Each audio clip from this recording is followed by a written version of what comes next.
തിരുവനന്തപുരം വർക്കലയിൽ അച്ഛനെയും മകനെയും തട്ടിക്കൊണ്ടുപോയി കൊലപ്പെടുത്താൻ ശ്രമിച്ച കേസിലെ 3 പ്രതികൾ പിടിയിൽ. ആരോമൽ, അരുൺ, ലാൽകൃഷ്ണ എന്നിവരാണ് പിടിയിലായത്. ചിതറ പോലീസ് സ്റ്റേഷനിൽ എത്തിച്ച പ്രതികളെ ഇന്ന് കിളിമാനൂർ പോലീസിന് കൈമാറും. മുഖ്യപ്രതിയെ സുധീഷിനായി തെരച്ചിൽ തുടരുകയാണ്. ഹാൻസ് ആണ് വിവരങ്ങളുമായി ചേരുന്നത്. ഹാൻസ്, വിശദാംശങ്ങൾ പറയും. ശ്യാമിലി, കഴിഞ്ഞ വ്യാഴാഴ്ചയാണ് വർക്കല വടശ്ശേരിക്കോണം സ്വദേശികളായിട്ടുള്ള അനിൽകുമാർ, മകൻ അച്ചു എന്നിവരെ അഞ്ചംഗ സംഘം തട്ടിക്കൊണ്ടുപോയി കൊലപ്പെടുത്താൻ ശ്രമിച്ചത്. അനിൽകുമാറിന്റെ മകളെ വിവാഹം കഴിച്ച് നൽകാത്തതിലെ വൈരാഗ്യമായിരുന്നു ഇത്തരത്തിൽ തട്ടിക്കൊണ്ടുപോയി ആളൊഴിഞ്ഞ വീട്ടിൽ വെച്ച് ക്രൂരമായി കെട്ടിയിട്ട് മർദ്ദിക്കാനും കൊലപ്പെടുത്താനുമുള്ള കാരണം. ഇതിനുശേഷം അനിൽകുമാറിനെ പോലീസിന്റെ നേതൃത്വത്തിലുള്ള സംഘം രക്ഷപ്പെടുത്തുകയും പിന്നീട് ഇത്തരത്തിൽ തട്ടിക്കൊണ്ടുപോയി കൊലപ്പെടുത്താൻ ശ്രമിച്ച കാര്യങ്ങൾ അനിൽകുമാർ വിവരിക്കുകയും ചെയ്തു.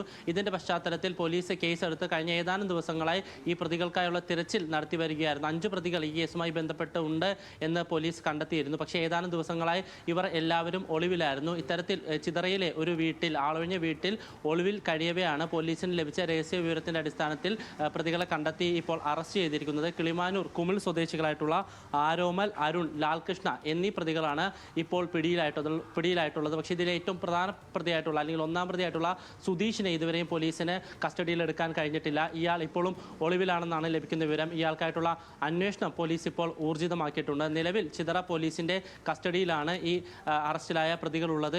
കിളിമാനൂർ പോലീസ് സ്റ്റേഷനിലാണ് ഈ കേസുമായി ബന്ധപ്പെട്ട, അല്ലെങ്കിൽ വിഷയവുമായി ബന്ധപ്പെട്ടുള്ള കേസ് രജിസ്റ്റർ ചെയ്തിട്ടുള്ളത്. അതുകൊണ്ട് തന്നെ ചിതറ പോലീസ് സ്റ്റേഷനിൽ നിന്നും കിളിമാനൂർ പോലീസ് സ്റ്റേഷനിലേക്ക് ഈ പ്രതികളെ മാറ്റും. അതിനുശേഷം കോടതിയിൽ ഹാജരാക്കുമെന്നാണ് പോലീസ് ഇപ്പോൾ അറിയിച്ചിരിക്കുന്നത്. ശ്യാമിലി.